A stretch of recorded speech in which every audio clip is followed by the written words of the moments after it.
Hello guys! Yan yung may naisip na naman guys.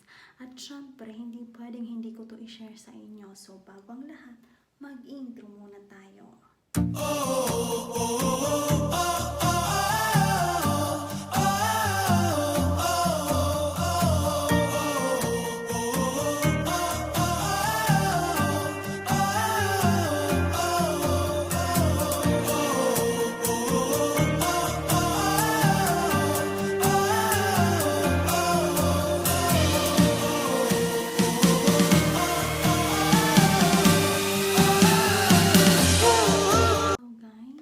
Ito na nga guys. So, kaano nga ba katotoo? Nababayaran ka ni Facebook? O magkano ang babayaran ni Facebook sa 1,000 views, 2,000 views, 3,000 views, 10,000 views, 1 million views, and so on? Magkano nga ba ang babayaran ni Facebook? So guys, meron pa akong i-share sa inyo ha. Ito po yung sinearch ko na galing kay Meta. Run ads in your video content. With in-stream ads, you can include ads before or during your video and earn money from your video content. People must view the entire ad to continue watching a video. You received a portion of the revenue from the videos people see. Guys, so ibig sabihin guys, babayaran ka ni Facebook. Depende. Guys ha, depende kung yung ads mo is pinanood ng viewers mo. Yes guys. For example guys, umabot yan ng 1,000 views.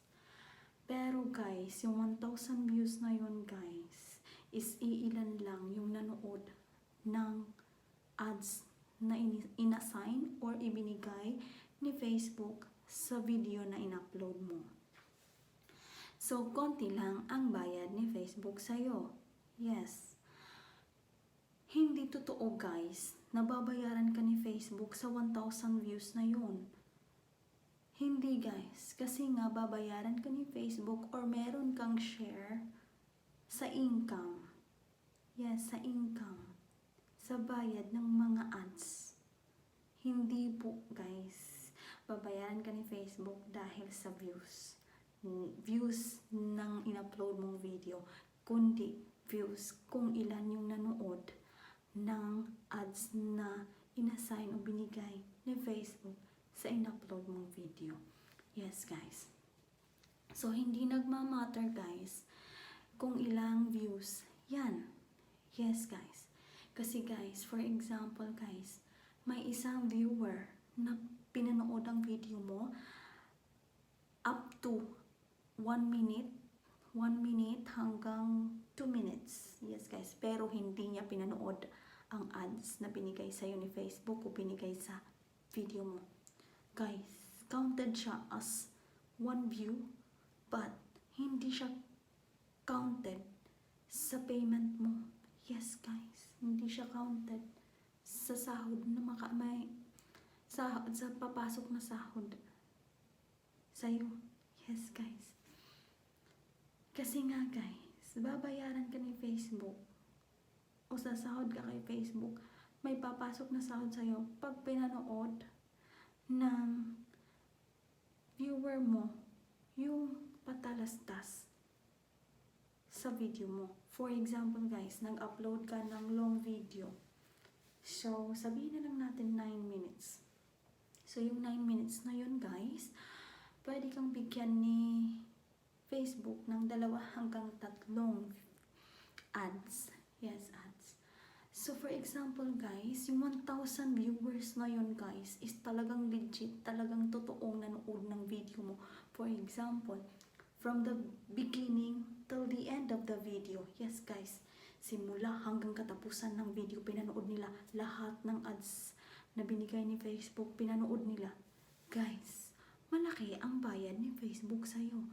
Yes guys, kasi nga guys, hindi nagmamatter ang babayaran ni Facebook sa'yo kung ilan ang views mo, kundi babayaran ka ni Facebook kung ilan ang nanood ng yung ads sa video na in-upload mo. Gets nyo guys? Yun po, yung para sa akin na, yun yung naiintindihan ko dun guys. Yun yung naiintindihan ko sa sistema. Kasi marami akong napapanood, marami akong nakikita or nababasa sa online. Yes, online.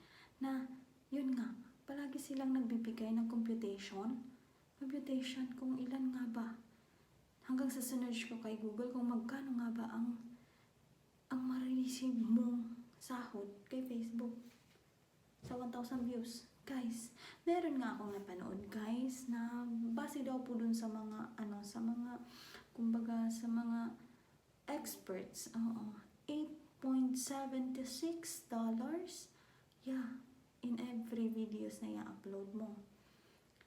Sa yes, ganun. Pwede mong kitain yun guys. Pero guys, may mga content creator na share sila ng experience nila, ng income nila. Hindi po maabot ng ganon kung nasa 1,000 views lang. Hindi po. Kasi nga guys, pwede yun yung kitain mo kung yung video na in-upload mo is mahaba at binigyan ka ni Facebook o inilaanan ka ni Facebook, may pumasok na ads sa video mo, 2 hanggang 3, tapos pinanood yan ng lahat ng viewers mo, yung ads na yan, mas malaki talaga ang kita.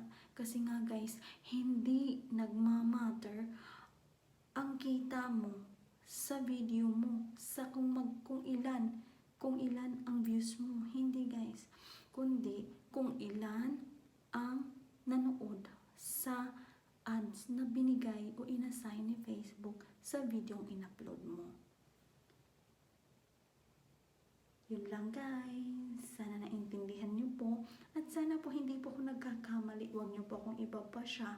Nag-share lang po ako ng sarili ko pong pagkakaintindi. Yes guys.